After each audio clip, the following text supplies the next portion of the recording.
Hai, Shalom. Perkenalkan nama saya Erta Idaman Mutadhia, NIM 08012302. Saya Prodi Pendidikan Agama Kristen. Mata kuliah Teologi Perjanjian Baru 1. Dan sebagai dosen pengampu, Ibu Erlina Waruwu, Magister Teologi. Dalam hal ini, saya membahas 3 bab. Yang pertama, introduksi teologi perjanjian baru. Yang kedua, Injil Sinoptik. Dan yang ketiga, introduksi Injil Matius. Nah, kita kembali pada bab pertama, yaitu introduksi teologi perjanjian baru. Dengan demikian, terlebih dahulu kita ketahui apa itu teologi. Teologi berasal dari dua bahasa Yunani, yaitu theos yang artinya Allah dan logos artinya firman, kata, dan perkataan. Dengan demikian, dalam pengertian teologi ini ada juga dalam pengertian sempit dan ada juga dalam pengertian luas. Dalam pengertian sempit, teologi mengenai studi tentang Allah. Sedangkan dalam pengertian luasnya, teologi adalah yang mencakup semua pembahasan isi Alkitab, baik perjanjian baru maupun perjanjian lama. Jadi, dalam pengertian demikian, para filsuf abad pertengahan menyimpulkan pengertian teologi tersebut, mengatakan bahwa teologi diajarkan oleh Allah, mengajar tentang Allah dan memimpin kepada Allah. Jadi, dengan demikian dalam berteologi ini adalah Allah adalah sumber teologi, pokok teologi, serta tujuan teologi. Nah, kita masuk pada bagian B, yaitu teologi perjanjian baru.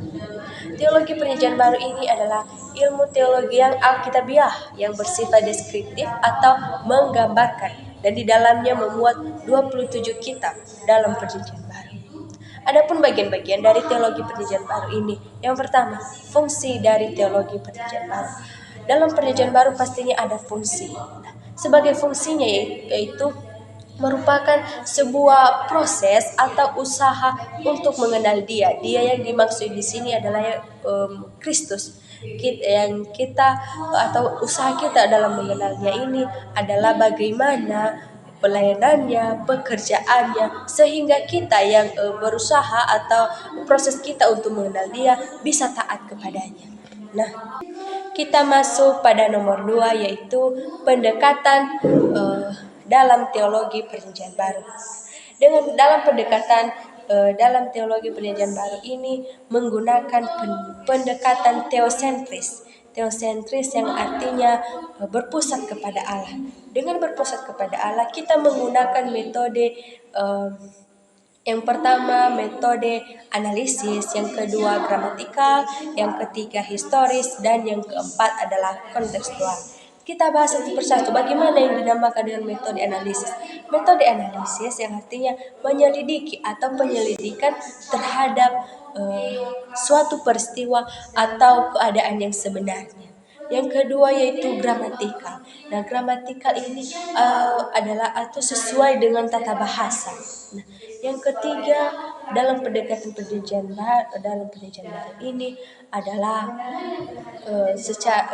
dengan memakai metode historis, di mana artinya historis ini mengenai studi atau mengenai kejadian yang telah terjadi pada masa lalu atau masa lampau atau kejadian yang telah terjadi sebelumnya. Nah, yang keempat yaitu konseptual. Konseptual ini yaitu yang ada hubungannya dengan kejadian atau suatu peristiwa atau suatu kejadian yang telah terjadi. Kemudian kita masuk pada bagian C, yaitu hubungan teologi PL dan PB. Dalam perjanjian lama dan perjanjian baru pastinya ada hubungan, namun ada beberapa pandangan atau yang melihat bagaimana perjanjian lama ini dan bagaimana juga dengan perjanjian baru ini. Dan ada beberapa pandangan-pandangan para filsuf yang mengatakan ada berbagai pandangan yang tidak sesuai dan yang sesuai. Kita bahas yang pandangan yang pertama, yaitu pandangan Heinger Christem atau kritik yang lebih tinggi. Heinger Christem mengatakan bahwa hubungan dengan melihat bahwa hubungan perjanjian lama dengan perjanjian baru hanya tidak bersifat teologis, melainkan hanya bersifat historis atau sejarah. Dia mengatakan bahwa perjanjian lama ini hanya berisikan tentang teokrasi atau hanya Allah yang memimpin. Nah, sedangkan dan dia juga mengatakan bahwa perjanjian lama ini hanya berisi tentang sejarah agama Israel dan dia juga memandang bahwa perjanjian baru mengenai kedatangan Yesus Kristus sebagai tahap terakhir dan sebagai tahap terakhir dari sejarah itu. Dan dia juga mengatakan bahwa perjanjian baru membahas tentang sebagai sejarah agama Kristen. Nah, menurut pandangan yang kedua yaitu Rudolf Bultmann. Bultmann mengatakan bahwa sejarah perjanjian lama hanya merupakan sejarah kegagalan. Dia mengatakan bahwa perjanjian lama ini hanya sebuah kegagalan sejarah dan hanya karena kegagalan ini perjanjian lama berubah menjadi semacam janji.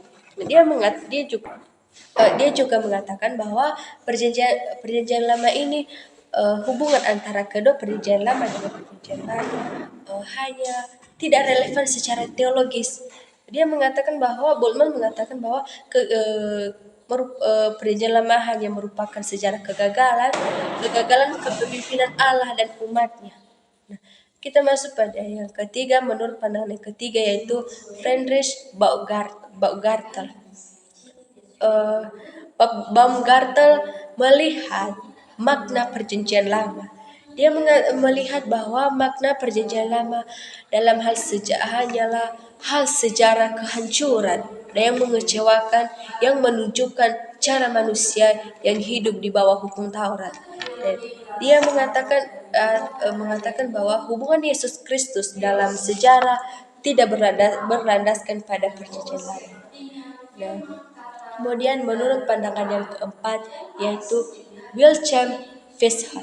Wilhelm Fischer mengatakan hanya perjanjian lama yang merupakan Alkitab, sedangkan perjanjian baru hanya membawa kabar baik yang kini merupakan isi Alkitab yaitu makna seluruh perkataannya. Dia mengatakan bahwa Tuhanlah yang menggenapi kini telah muncul secara jasmani. Menurut pandangan yang kelima yaitu A.A. van Roller.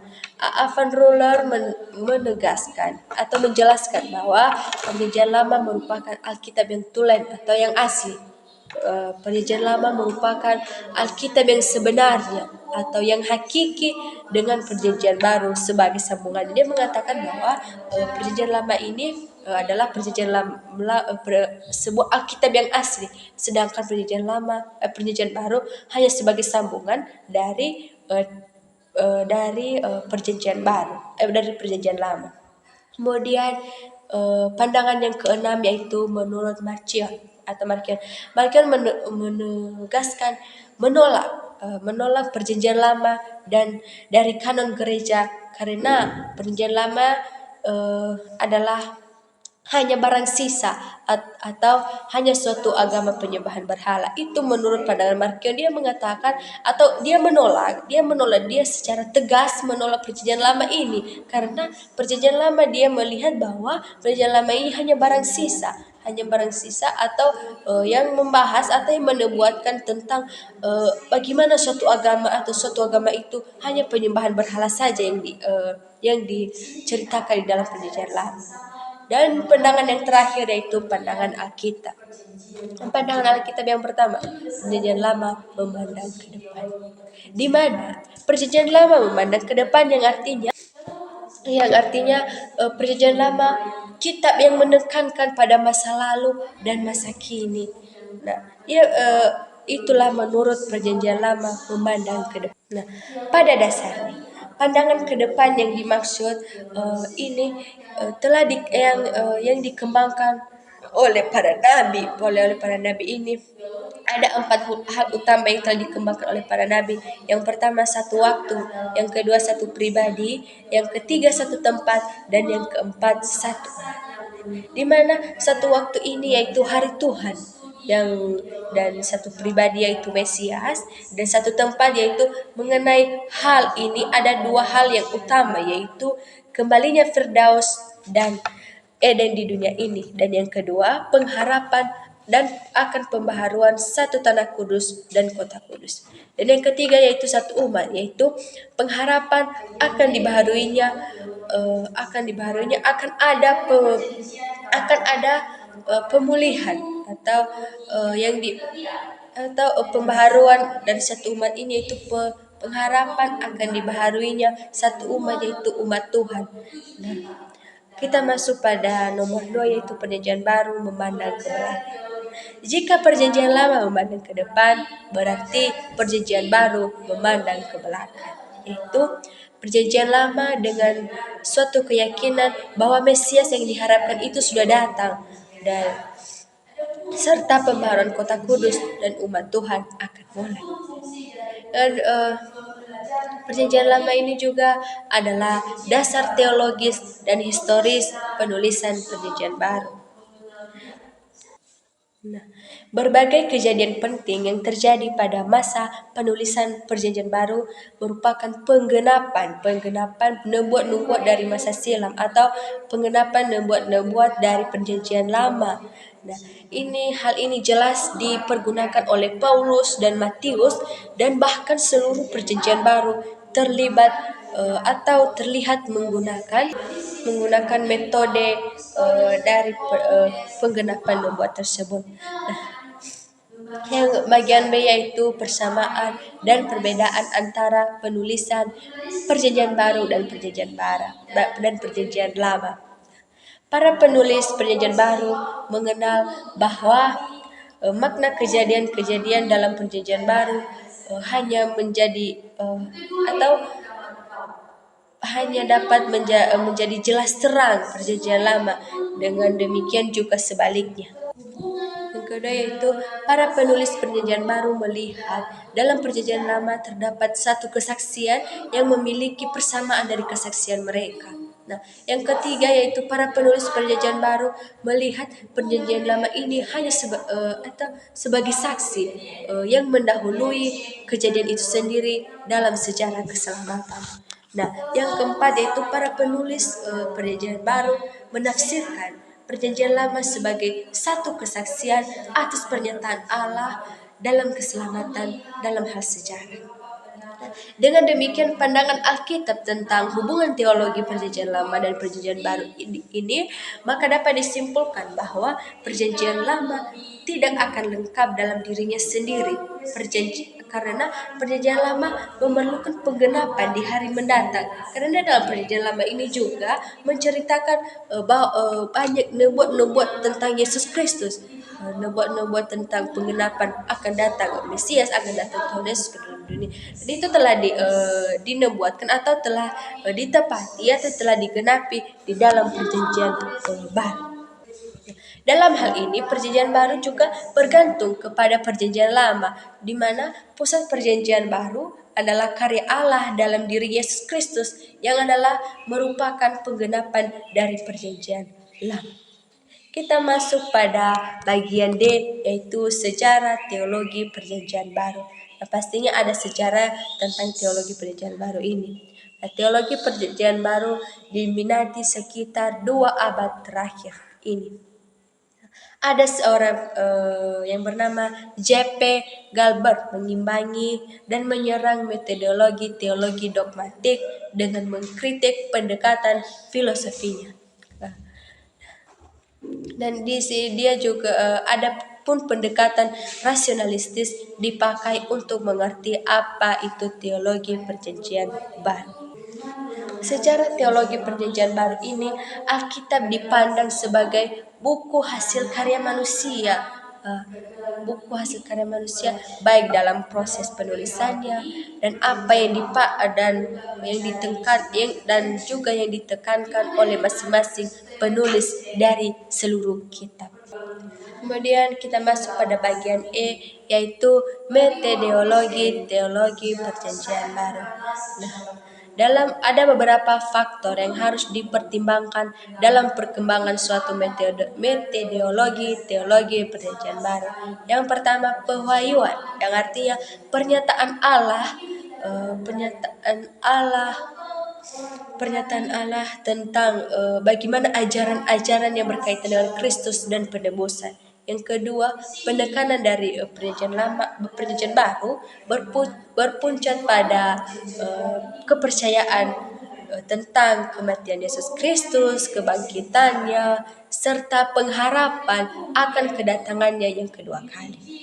Kemudian yang terakhir yaitu teologi perjanjian baru harus mengakui bahwa pengajaran Yesus dan pengajaran dari penulisan perjanjian baru lainnya tidak kontradiksi atau tidak bertentangan, melainkan merupakan satu kesatuan yang dan harmonis. Nah, jadi itulah tentang introduksi teologi perjanjian baru. Kita masuk pada bab 2 yaitu Injil Sinoptik. Terlebih dahulu kita ketahui apa itu sinoptik. Kata sinoptik berasal dari bahasa Yunani yaitu sin artinya bersama dan ablomnomai atau optif artinya melihat. Dari pengertian tersebut, dari pengertian kata ini Injil sinoptik yang berasal dari bahasa Yunani ini berarti Injil sinoptik ini adalah melihat sudut pandang yang sama. Adapun Injil-Injil sinoptik ada 3 kitab yaitu Injil Matius, Markus, dan Lukas. Nah, kemudian yang kedua yaitu 90% isi Injil Matius terdapat dalam Injil Markus. 90% isi Injil Markus terdapat dalam Injil Matius. Yang kedua, 50% isi Injil Markus terdapat dalam Injil Lukas. Dan yang keempat, sekitar 235 ayat yang merupakan perkataan Yesus yang terdapat dalam Injil Matius dan Lukas tidak terdapat dalam Injil Markus. Dan yang kelima, contoh kesamaan dan ketidaksamaan begitu jelas dalam Injil Sinoptik. Kita masuk pada bagian B yaitu susunan kitab Injil Sinoptik. Urutan penempatan kitab-kitab Injil Sinoptik ini berada pada garis rencana Allah. Nah, bukan berarti Matius ditempatkan pertama pada Alkitab Perjanjian Baru karena ditulis lebih dulu daripada yang lain, bukan. Tetapi melainkan dalam garis penggenapan perkembangan Injil sesuai dengan amanat Yesus, yaitu menjadi saksi di Yerusalem, Yudea, Samaria, dan sampai ke ujung bumi. Itu terdapat pada Kisah Para Rasul pasal 1 ayat 4. Nah, dalam Injil Sinoptik ini, Injil Sinoptik sebagai Injil Matius sebagai Injil yang pertama yang dialamatkan kepada orang Yahudi, kemudian disusul dengan Injil Markus yang dialamatkan kepada orang pencampuran Yahudi dan Romawi dan atau Samaria, dan Lukas dialamatkan kepada orang Yunani. Kita masuk pada bagian C yaitu problem sinoptik. Ketika Injil ini sepenuhnya tidak berdiri sendiri dalam asal maupun perkembangannya. Adapun problem atau masalah dengan Injil Sinoptik ini ada beberapa atau mereka menghadapi kenyataan terhadap Injil Sinoptik ini karena banyak memiliki kesamaan dan disusul dalam beberapa teori. Yang pertama, teori secara tradisi lisan. Nah, teori tradisi lisan dikemukakan oleh J. G. von Herder pada tahun 1744 sampai 1803. Kemudian teori tradisi lisan ini mengatakan bahwa fakta-fakta mengenai Yesus telah dikumpulkan atau disusun, kemudian dihafalkan dan akhirnya disampaikan secara lisan dalam bentuk yang hampir pasti. Dan kemudian yang terakhir, adanya kepastian bahwa pesan-pesan yang terkandung di dalam kitab-kitab Injil telah dikhotbahkan terlebih dahulu sebelum ditulis oleh para penulis Injil Sinoptik. Teori yang kedua itu teori saling bergantung. Yang artinya teori saling bergantung ini para penulis menggunakan materi yang telah ditulis dari penulis pertama. Yang artinya di sini kedua penulis menggunakan materi yang telah ditulis dari penulis pertama, dan yang ketiga mengambil bahan dari kedua penulis sebelumnya. Inilah teori yang saling bergantung dari penulisan Injil Sinoptik ini. Yang ketiga yaitu teori Injil primitif. Nah, teori Injil primitif dikenal sebagai teori Ur-Injil yang disebut Urevangelium dikemukakan oleh Gotthold Lessing pada tahun 1778. Nah, kemudian teori ini mengatakan bahwa ketiga Injil Matius, Markus, dan Lukas mengambil materinya dari Injil yang lebih awal, yang primitif yang telah ditulis dalam bahasa Arab. Kedua, Johann E. Engelhorn menguraikan teori Lessing pada tahun 1794 dengan menyarankan tahun 35 Masehi sebagai tahun asal mula Injil primitif. Yang terakhir, dalam teori terdapat konsekuensi atau yang tidak membuahkan hasil dan tidak dapat dipertahankan karena menghilangkan otoritas atau kuasa saksi mata untuk Injil sinoptik yang ada. Kita masuk pada teori yang keempat, yaitu teori fragmen. Nah, teori fragmen pada tahun 1817 ada seseorang yang mengajarkan bahwa penulis-penulis Injil menyusun catatan mereka dari banyak tulisan-tulisan di fragmen tentang kehidupan Kristus. Fragmen yang dimaksud adalah kumpulan tulisan-tulisan yang terpisah mengenai Tuhan Yesus. Dan yang kelima yaitu teori dua dokumen. Nah, teori dua dokumen mengajarkan bahwa kitab Matius dan Lukas mengambil bahan yang sama dari Markus, dan kitab Markus merupakan Injil yang ditulis paling awal. Yang kedua, disimpulkan juga bahwa kitab Matius menggunakan 90%, kitab Markus dan Lukas menggunakan 50%. Dan yang ketiga, bahan yang dimiliki bersama oleh Lukas dan Matius tetap bukan dari Markus. Ini lazimnya disebut cure. Simul cure ini merupakan studi dari untuk kata Jerman. Nah, di sini ada beberapa dan mereka ada beberapa pendapat atau mereka berpendapat bahwa sumber cure tersebut ada salinannya, tetapi hanya merupakan sebuah hipotesis belaka. Nah, teori keenam yaitu teori empat dokumen. Teori empat dokumen, di mana Stetter menyusulkan bahwa Markus merupakan Injil pertama yang ditulis. Kemudian, namun di samping itu, mereka juga memberikan sumber-sumber khusus yang lain yang digunakan oleh Matius dan Lukas. Dan yang ketiga, atau teori empat dokumen ini, bahan-bahan yang lazimnya diberi tanda L, M, dan Q. Nah, yang maksudnya L ini sumber pribadi Lukas yang ditulis di Kaisarea dari Kaisarea, dan sedangkan Q ditulis di Antiochia, dan Markus ditulis di Roma pada tahun 60 sebelum 60. Pertanyaannya, jika ketiga Injil ini ada kesamaan dari Injil Matius, Lukas, Yohanes, ada berbagai kesamaan, mengapa tidak disatukan dalam menulisnya? Nah, ini alasannya karena jika Injil tersebut disatukan dalam satu kitab, maka itu dapat menghilangkan kekayaan akan berita Injil. Dan ketiga Injil ini harus dibaca sebagai kitab yang saling melengkapi antara satu dengan yang lain. Dan perbedaan dari yang ada dari kitab Injil ini menghidupkan penyelidikan Alkitab. Kemudian kita masuk pada bagian D, yaitu perbedaan Injil Sinoptik dan Injil Yohanes. Ada berbagai perbedaan dari Injil Sinoptik dan Injil Yohanes. Ada yang pertama yaitu perbedaan materi. Dalam Injil Sinoptik terdapat banyak perumpamaan, sementara Injil Yohanes tidak ada, hanya berupa pengajaran-pengajaran perumpamaan. Dan Injil Yohanes lebih mencatat percakapan Yesus daripada kejadian-kejadian yang ada dalam Injil Sinoptik. Yang kedua, perbedaan penekanan. Nah, Injil Sinoptik lebih menekankan cerita tentang kelahiran Yesus, baptisan, transfigurasi, percakapan Yesus di bukit. Nah, sementara Injil Yohanes hanya Injil Yohanes kurang memberikan perhatian terhadap peristiwa-peristiwa tersebut, melainkan di Injil Yohanes ini menekankan pemberitaan kerajaan Allah hanya disinggung sebanyak 2 kali.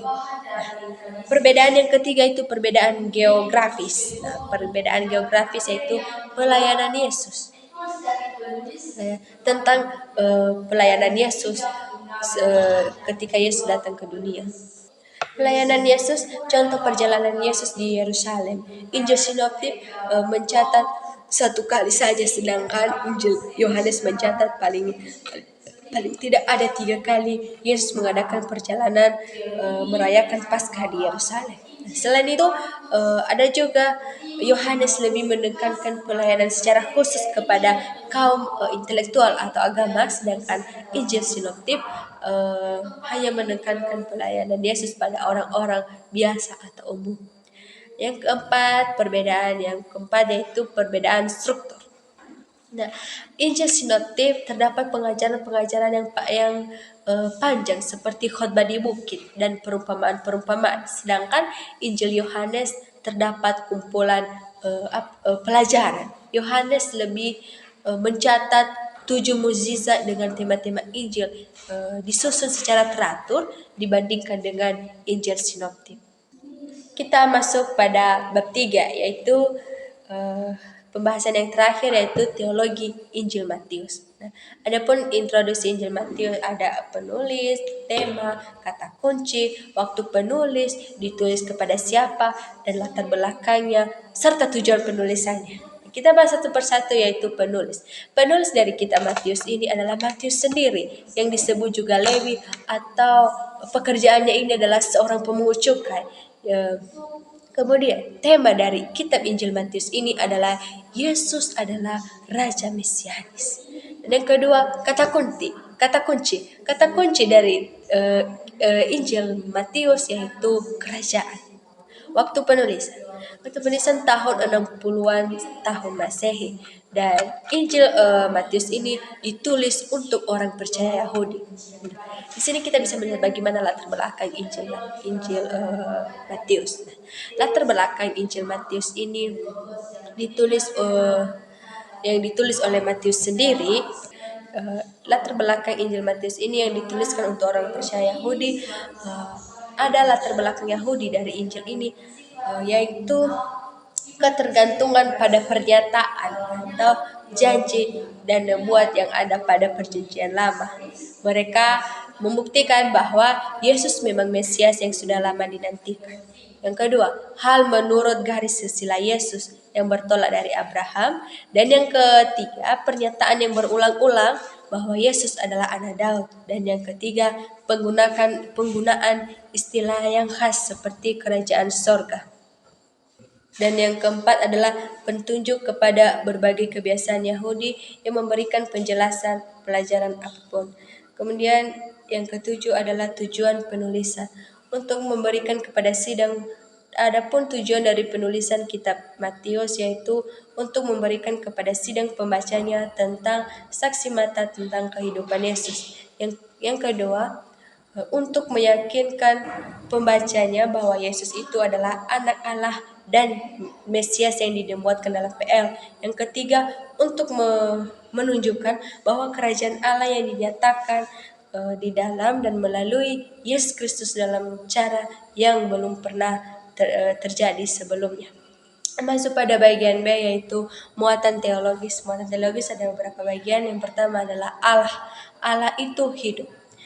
Berarti Allah itu hidup, yang dimaksud di sini adalah bahwa doktrin tentang Allah atau ajaran tentang Allah yang hidup dalam Injil Matius cukup banyak dan cukup mengagumkan. Di mana Allah yang hidup adalah Allah yang mengakhiri sejarah kehidupan manusia. Yang kedua adalah Allah bekerja menurut rencana. Yang dimaksud di sini Matius banyak berbicara tentang penggenapan dalam perjanjian lama, di mana kita bisa lihat dari ayat-ayat. Contohnya di dalam Matius pasal 1 ayat 18, Maria dikatakan mengandung dari atau karena dari Roh Kudus. Yang kedua, kita bisa lihat juga dalam Matius pasal 1 ayat 20, malaikat Allah mengatakan kepada Yusuf melalui mimpi dan berbicara kepadanya. Dan ada banyak ayat-ayat yang lain. Kemudian bagian C yaitu Allah sebagai Bapa. Allah sebagai Bapa maksudnya adalah eh, Allah Allah itu adalah Bapa karena kita diajarkan pada waktu kita berdoa kita menghampiri Allah sebagai Bapa, sebagaimana setiap kali Yesus berdoa ia memanggil Allah adalah Bapa. Yang bagian D yaitu Allah Maha Adil. Allah Maha Adil di mana eh, kita bisa melihat mengisahkan bahwa anak Allah akan menjadi tokoh utama dalam proses penghakiman. Yang kita masuk pada nomor 2 yaitu Kristologi. Di dalam Kristologi ada beberapa bagian. Yang pertama adalah ajaran Yesus Kristus dalam Injil Matius. Dalam Injil Matius terdapat banyak sekali ajaran tentang yang umumnya terdapat dibagi menjadi 5 besar, yaitu khotbah di bukit yang mengenai tentang etika Kristen. Yang kedua, pengutusan murid. Yang ke-12, ajaran mengenai misi. Yang ketiga, perumpamaan tentang kerajaan Allah. Yang kelima, kehidupan komunitas Kristen. Dan yang kelima, kedatangan Kristus yang kedua atau ajaran yang mengenai akhir zaman. Yang bagian B yaitu person Yesus Kristus, yaitu pribadi Yesus Kristus. Pribadi Yesus Kristus terdapat dalam Injil Matius. Contohnya dalam pasal 1 ayat 1 dikatakan, inilah silsilah Yesus Kristus, anak Daud, anak Abraham. Dan di sini kita bisa melihat Injil Matius diawali dengan silsilah Yesus Kristus, bukan tokoh yang lain. Dan ada berbagai kisah-kisah yang terkandung dalamnya tentang kelahiran Yesus, kisah tentang orang Majus, pelayanan Yesus, kisah kematian dan kebangkitan Yesus, dan amanat agung. Kita masuk pada bagian C, yaitu Yesus sebagai Mesias. Kita bisa melihat bahwa Yesus itu adalah Mesias. Bahkan Matius memperkenalkan bahwa Yesus itu adalah sebagai Mesias. Bagian D yaitu Mesias sebagai anak Daud. Kita bisa melihat bahwa Mesias ini dikatakan sebagai anak Daud karena Daud ini juga orang yang beriman, dan menurut silsilah bahwa ayah daripada Daud ini adalah raja yang kedua Israel. Dan kita bisa melihat bahwa selama Daud memimpin, dia bijaksana, adil, dan memerintah bangsanya pada waktu itu dengan secara adil dan bijaksana. Makanya dikatakan sebagai Mesias sebagai anak Daud. Dan yang bagian D yaitu Yesus sebagai anak manusia. Pastinya kita ketahui bahwa Yesus sebagai anak manusia ini karena Allah itu adalah 100% Allah dan 100% manusia. Nah, kita bisa anak manusia seringkali berkenaan dengan misinya, penderitaannya, dan kemuliaannya. Yang bagian F yaitu Yesus sebagai anak Allah. Yesus sebagai anak Allah dikatakan anak Allah dan kuasanya. Matius mencatat bahwa bahwa Yesus ini adalah sebagai anak, ia mempunyai kuasa untuk berseru kepada Allah Bapa. Jika Yesus berseru kepada Allah, dan Allah akan mendengarnya, dan dia akan memberikan kuasa kepada kepada Yesus, sehingga dia disebut sebagai Yesus sebagai anak Allah. Bagiannya yaitu Yesus adalah Tuhan. Nah, pastinya dalam Injil Matius juga kata Tuhan dipakai sebanyak 80 kali. Matius pertama-tama menekankan bahwa yang dimaksud Tuhan ialah Allah, pribadi pertama dari Tritunggal. Matius menyajikan kebenaran. Misalnya di Matius pasal 9 ayat 12 berbunyi, setelah Yesus masuk ke dalam rumah, datanglah kedua orang buta, dan kepadanya Yesus berkata kepada mereka, percayakah kamu bahwa aku dapat melakukannya? Mereka menjawab, ya Tuhan, kami percaya. Nah, kita masuk itulah contoh Matius mengatakan bahwa Yesus adalah Tuhan. Kita masuk pada nomor 3 yaitu pneumatologi. Injil Matius menyebutkan Roh Kudus hanya 12 kali, diantaranya 4 kali terdapat pada pasal 12 yang mengenai menghujat Roh Kudus. Nah, Roh Kudus adalah roh yang memberi hidup kepada kelahiran Yesus anak Allah. Kita bisa lihat pada pasal 1 ayat 18 sampai 20. Kemudian membaptis dengan Roh Kudus. Baptisan Roh Kudus ini Baptisan Roh Kudus ini tergenapi pada hari Pentakosta sebab sesudah kebangkitan Kristus. Yang bagian C yaitu menghujat Roh Kudus. Nah, dalam masa pelayanan Yesus ada pun yang menghujat Roh Kudus. Matius juga mencatat bahwa mengatakan bahwa tetapi jika Allah mengusir setan dengan kuasa Roh Kudus, maka sesungguhnya kerajaan Allah sudah dekat kepadamu. Kita bisa lihat pada pasal 12 ayat 28. Kemudian bagian D yaitu Roh Kudus sebagai penolong. Udah pastinya dia Roh Kudus ini disebut sebagai penolong karena jika kita dibaptis dengan Roh Kudus, maka kita akan memperoleh keselamatan yang daripada Tuhan. Dan yang keempat adalah eklesiologi. Nah, di mana eklesiologi ini dari kelima kelompok ajaran Yesus Kristus yang terdapat dalam Injil Matius, adapun pengakuan Petrus dan gereja. Pengakuan Petrus dan gereja yang dimaksud di sini adalah Yesus Kristus melihat bahwa dari murid-muridnya yang hanya 12 orang itu akan terus berkembang menjadi kumpulan besar orang percaya. Nah, ada pandangan yang melihat bahwa Kristus sebagai batu karang yang dimana yang maksudnya di sini adalah Tuhan membangun mesbahnya di atas batu karang Petrus. Kemudian gereja yang Tuhan dirikan akan menjadi gereja yang permanen dan kekal. Namun alat maut tidak akan dapat menguasainya. Itulah gereja yang dibentuk oleh Yesus Kristus sendiri. Kemudian kata kunci Allah adalah kunci yang menghantarkan orang masuk ke dalam kerajaan Allah, yaitu melalui pengajaran dan penginjilan dan berita pengampunan. Dan demikian pembahasan pada saat ini. Semua kesalahan-kesalahan dalam memaparkan materi atau kesalahan dalam pengucapan kata, dalam penjelasan, saya mohon minta maaf terlebih-lebih kepada dosen pengampu mata kuliah. Demikian saya kembali sapa